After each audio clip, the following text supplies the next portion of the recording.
Halo, apa kabar teman dekat ceritaku? Saya Carla Tahir akan bercerita tentang lika-liku sosok seorang selebriti. Ceritaku cerita inspiratif tanpa gosip.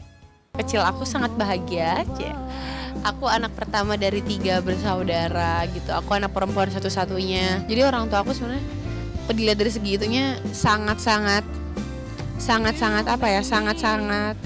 mementingkan pendidikan agama. Aku nggak tahu. Padahal aku udah melakukan segala cara untuk mengambil hati mereka. Aku bekerja pagi dan malam.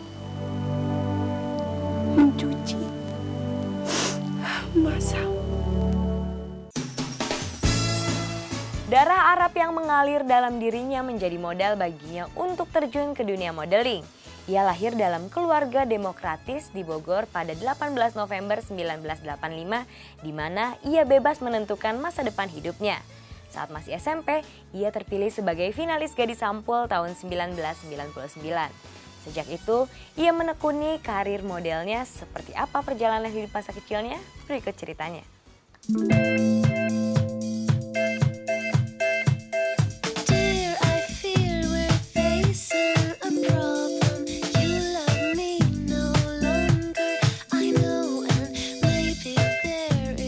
Perempuan berdarah Arab Nabila Syakib sangat populer berkat aktingnya di puluhan sinetron yang berhasil ia bintangi.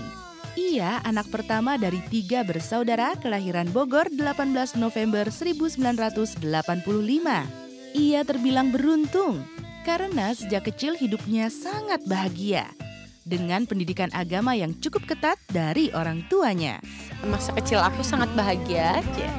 Aku anak pertama dari 3 bersaudara gitu. Aku anak perempuan satu-satunya. Jadi orang tua aku sebenarnya dilihat dari segi itunya sangat-sangat mementingkan pendidikan agama. Kecantikan Nabila bisa dibilang di atas rata-rata. Tapi jangan coba-coba menggodanya secara berlebihan. Sebab di balik penampilannya yang feminim, kakak kandung pesinetron Ali Syakib ini sejak kecil sudah belajar karate hingga sabuk coklat. Beberapa temannya pernah menjadi korban kepiawaiannya dalam bela diri. Hal inilah yang membuat penampilan Nabila kecil terbilang tomboy. Itu pula alasan ibundanya ketika itu menyuruh Nabila mengikuti les modeling. Sebenarnya waktu kecil itu aku tomboy banget. Aku malah karate waktu kecil sampai sabuk coklat kalau nggak salah ya. Terus karena mamaku pengen aku feminim, karena aku tuh anak perempuan satu-satunya, makanya dia masukin aku waktu itu sekolah modeling. Dulu kita suka bareng ikutan karate gitu, ada di komplek rumah gitu. Terus dia tuh di antara yang lain dia yang paling tomboy, yang suka ya cekakak-cekikikan sama cowok-cowok. Terus yang rata-rata kan temen dia juga cowok gitu. Terus banyak deh pokoknya konyol-konyolan dia yang suka sendawa semuanya dia, pokoknya kayak cowok banget deh. Sempat waktu kecil itu yang cerita karena gue musuhan sama dia itu karena dia nembak gue pakai pistolan, dan dia itu temenannya tuh sama anak-anak cowok semua, dan gue ditembak sama dia, sedangkan gue tuh yang masih yang perempuan banget. Setelah aku lama ikut sekolah model, aku udah lumayan feminim, tapi tetap jiwa tomboynya masih ada, dan sampai sekarang pun banyak orang yang bilang aku masih tomboy.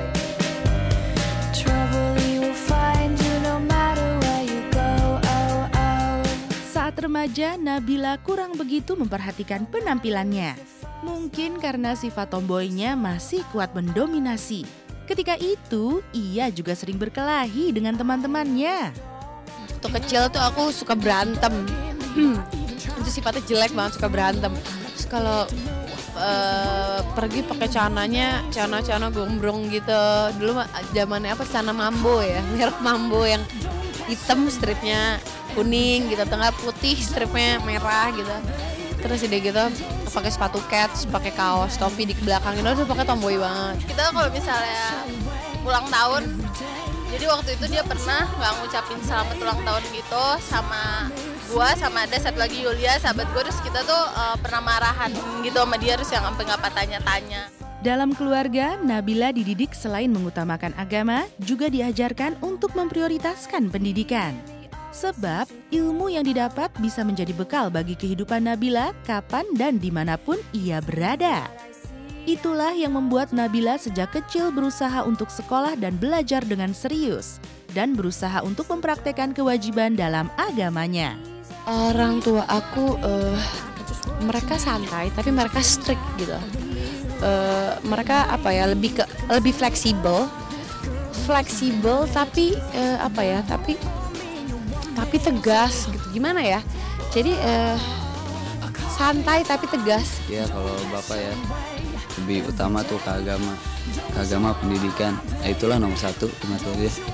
Jadi komisi pendidikan. Kalau pendidikan itu kan buat kita nanti kita bisa cari uang gitu kan. Kita bisa dihargai sama orang. Tapi kalau agama itu nanti buat di akhirat. Papaku dibilang galak enggak? Papaku itu orangnya jarang sekali berkomentar gitu. Dia jarang berkomentar tapi biasanya sekali dia berkomentar itu semua anak-anaknya langsung oke. Kalau mama kan lebih kamu gini. Cuma kalau papaku tuh dia lebih diam. Cuma ntar sekalinya dia yang udah berbicara, kita semua udah ya udah gitu. Berarti udah fatal kalau udah dia yang ngomong.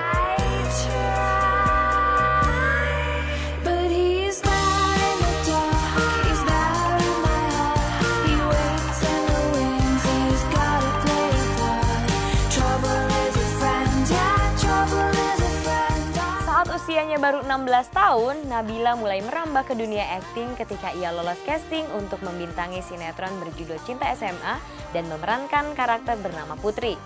Namanya makin dikenal saat ia bermain bersama Roger Danuarta di sinetron Anakku Bukan Anakku. Beberapa sinetron beken lainnya dibintangi Nabila termasuk sinetron dengan seri terpanjang berjudul Anugerah di mana ia bersanding dengan Samuel Zilguin dan mencetak seri hampir 500 episode. Simak ceritanya setelah yang berikut ini. Buat kita sedikit agak-agak, aduh kok gue ngerasa gak punya privacy ya yang kayak gitu-gitu.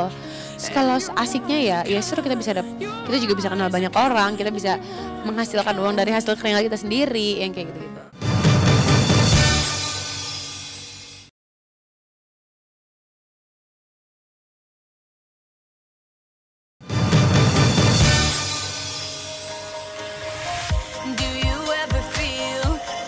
Plastic bag drifting through the wind, wanting to start again. Do you ever feel so paper thin, like a house of cards, one blow from cage. Jejak karirnya di dunia entertainment dimulai ketika ia mengikuti ajang pemilihan Gadis Sampul pada tahun 1999 dan ia pun terpilih sebagai finalis di posisi 14 besar. Meski bukan pemenang, namun sejak itu ia seringkali dipanggil untuk menjalani pemotretan sebagai model. Umur aku 13 tahun, aku ikut pemilihan Gadis Sampul itu atas desakan dari teman-teman aku yang katanya udah coba aja. Hoki, siapa tahu masuk gitu. Ya udah akhirnya aku coba foto, padahal waktu itu aku lagi sakit, fotonya mukanya tuh pucat banget, nggak ekspresif sama sekali deh. Cuman entah kenapa mungkin salah satu faktornya hoki juga kali. Terus udah gitu, udah aku ikutan finalis, terus aku di karantina sampai akhirnya aku selesai nih, udah penobatan. Aku nggak menang waktu itu, aku cuman 14 finalis aja. Terus udah gitu, setelah aku lulus, aku sering pemotretan di Gadis gitu, di majalah Gadis. Waktu itu aku sempet yang seminggu tuh bisa 2 kali 3 kali gitu pemotretan. Seneng banget waktu itu pertama kali aku bisa dapat honor sendiri tuh dari pemotretan. Wajahnya sering warawiri sebagai model dan Gadis Sampul membuatnya dilirik untuk menjadi bintang iklan. Sejak menjadi bintang iklan, Nabila mulai dipinang untuk bermain sinetron.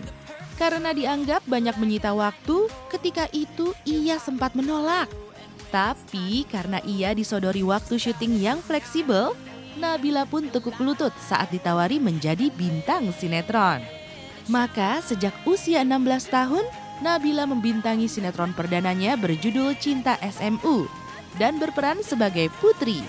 Ia makin dikenal saat membintangi sinetron Anakku Bukan Anakku yang dibintanginya bersama Roger Danuarta. Setelah aku muncul di iklan gitu-gitu, aku mulai ditawarin main sinetron. Cuman sebenarnya waktu itu aku sempat nggak mau main sinetron karena aku pikir main sinetron itu kan sangat menyita waktu. Cuman setelah dikasih pengertian sama mereka, enggak kok, seru kok, gini. Nanti kita sesuaikan dengan jadwal sekolah kamu gitu. Terus akhirnya aku pikir ya udahlah, aku mau coba. Aku nggak tahu. Padahal aku udah melakukan segala cara untuk mengambil hati mereka. Aku bekerja pagi dan malam. Mencuci, masak, mengepel, menyapu, membersihkan rumah. Mereka terus saja membenci aku dan menyiksa aku. Kini, puluhan judul sinetron telah ia bintangi. Hampir semua sinetronnya digemari pecinta sinetron. Termasuk ketika Nabila membintangi sinetron dengan seri terpanjang berjudul Anugerah, di mana ia bersanding dengan Samuel Zilguin dan mencetak serial hampir 500 episode. Iya sempat sih, udah dia enakan, kayaknya enakan pemotretan aja deh, dapat uang, nggak usah capek-capek gitu-gitu. Nangis.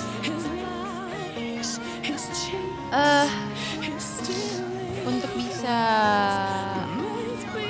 melakukan acting nangis yang membuat orang lain menjadi sedih itu kan susah gitu, jadi nggak gampang gitu aja sih. Kalau buat nangis nangis gitu aja sih gampang, cuman nangis yang ada maknanya itu susah. Pertamanya ya aku ngeliat dia aktingnya bagus ya, sangat terkesan. Habis itu dia bisa bikin kalau kita sutradara tuh puas gitu loh, karena apa yang kita mau dia bisa kasih, terutama adegan-adegan yang sedih dan menguras air mata. Wah, Nabila bagus. Tapi menyandang status selebritis bagi Nabila, selain menguntungkan menjadi ladang mengais uang, juga dinilainya mengusik kehidupan pribadinya. Mengasihkan, kadang juga membuat kita sedikit agak-agak, aduh kok gue ngerasa nggak punya privacy ya, yang kayak gitu-gitu. Kalau asiknya ya seru, kita juga bisa kenal banyak orang, kita bisa menghasilkan uang dari hasil keringat kita sendiri, yang kayak gitu.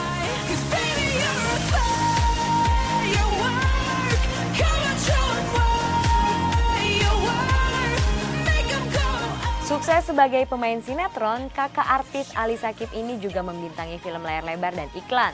Tapi film layar lebar Nabila tidak sebanyak sinetron yang ia bintangi. Dan di tengah kesibukan akting, Nabila tetap fokus kuliah. Simak ceritanya setelah yang berikut ini. Sama sekali enggak, maksudnya ya nggak ada bedanya juga gitu, mau artis kayak mau apa, cuman enggak.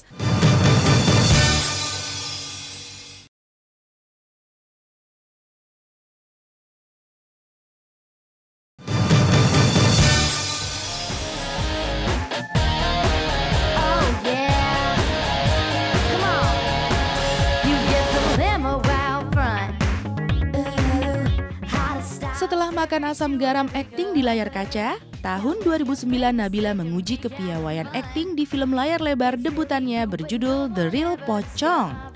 Membintangi film layar lebar menjadi salah satu obsesi terbesar Nabila dalam perjalanan karirnya. Dia tipe orang yang gampang bergaul.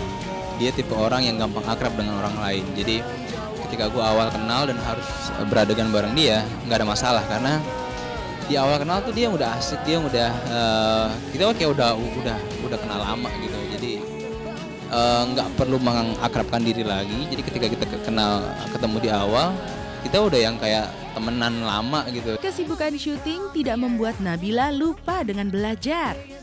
Ia tetap konsisten menekuni kuliah yang dijalaninya di Universitas Paramadina dan berusaha keras hingga meraih gelar sarjana. Bahkan lokasi syuting seringkali ia jadikan sebagai ruang belajar keduanya karena padatnya kesibukan syuting. Aku jadi anak yang bener lah istilahnya, sekolahnya selesai, kuliahnya juga selesai, terus ibadahnya juga benar gitu ya, terus menjauhi narkoba.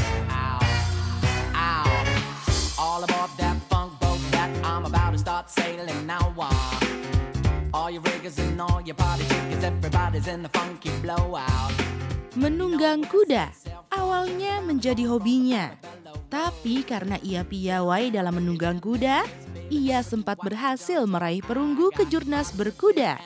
Tapi Nabila tetaplah Nabila yang selalu rendah hati dan tidak sombong. Enggak sih, sama sekali enggak, maksudnya ya nggak ada bedanya juga gitu, mau artis kayak mau apa, cuman enggak.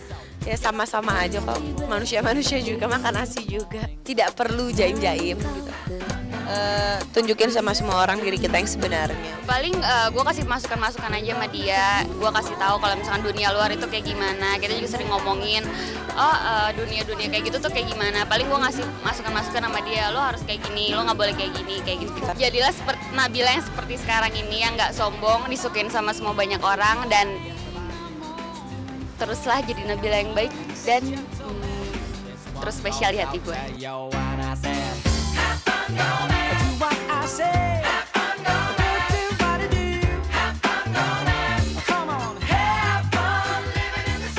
Meski sering disandingkan dengan beberapa aktor muda di sinetron yang ia bintangi, Nabila tidak pernah dikabarkan terlibat cinta lokasi. 5 tahun lamanya ia berpacaran dengan Yuri Kemal Fadlullah, putra Yusril Mahendra, tapi berakhir putus. Nabila ditinggal menikah Yuri yang sempat membuatnya dilanda rasa stres.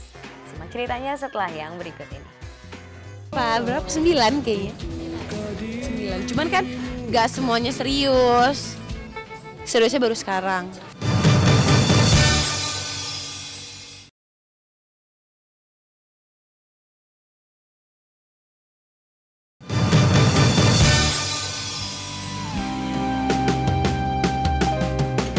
Melatih pujaan hati, kau harum mewangi, menyejukkan hatiku. Nabila termasuk salah satu artis yang merahasiakan kehidupan asmaranya. Tapi tidak berarti ia tidak pernah berpacaran. Menurutnya sudah lebih dari 9 kali ia berpacaran. Mungkin sebanyak itu pula ia merasa sakit hati. Beberapa kali ia dikabarkan terlibat cinta lokasi dengan pasangan mainnya di sinetron, termasuk dengan Dude Herlino.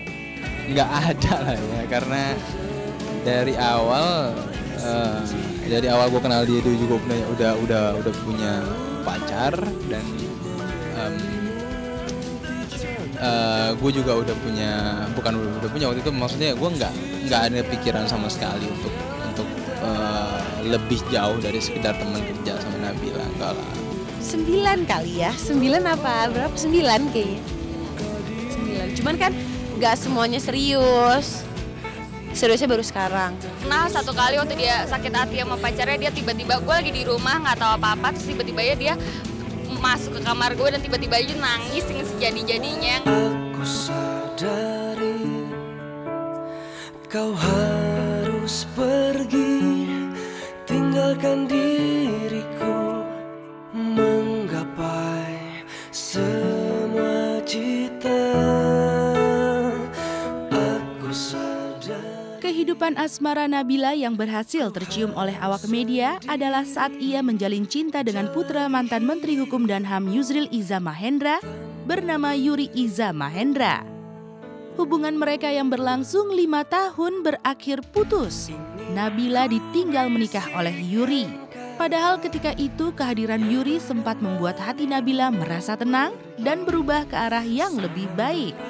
Aku tuh tidak pernah mau membicarakan masalah pacar aku, dia anak siapa, di pekerjaannya apa, dia ngapain aja. Aku tidak pernah menceritakannya di publik. Jadi tidak akan aku jawab.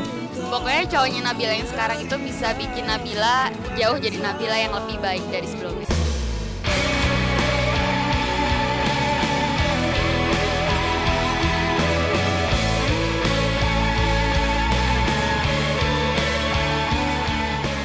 Bersama Yuri, Nabila sempat merasa cocok. Bahkan terbersit keinginan untuk menikah. Tapi jodoh memang menjadi suratan takdir. Dan Nabila tampaknya tidak ditakdirkan untuk berjodoh dengan Yuri yang ketika itu sempat dipujinya. Tak bisa ditampik bahwa putus cinta dengan Yuri sempat membuat Nabila galau bukan kepalang. Karena pintar, berpendidikan, sopan, tanggung jawab orangnya. Terus baiklah, dewasa, itu aja. Orang kalau serius pasti serius dalam arti mau nikah. Iya, pengennya sih kayak gitu. Setiap orang kan pasti seperti itu. Setiap orang kalau serius pasti pengennya nikah. Cuma kan itu semua kembali sama yang di atas. Orangnya cantik, memukau para pria. Harapan kedepannya ya semakin baik aja lah. Semakin sukses dah buat Nabila Shakib. Kalau sosok Nabila Shakib tuh gimana ya? Cantik, tinggi, seksi ya kan. Kualitas acting sih kayaknya dia berbakat ya Mas ya. Bagus juga kualitasnya. Harapan kedepannya sih semoga sukses, semoga lebih berkarirnya lebih tinggi lah. Untuk Nabila bisa bikin album nggak? Aku pengen dengar suaranya bagus nggak?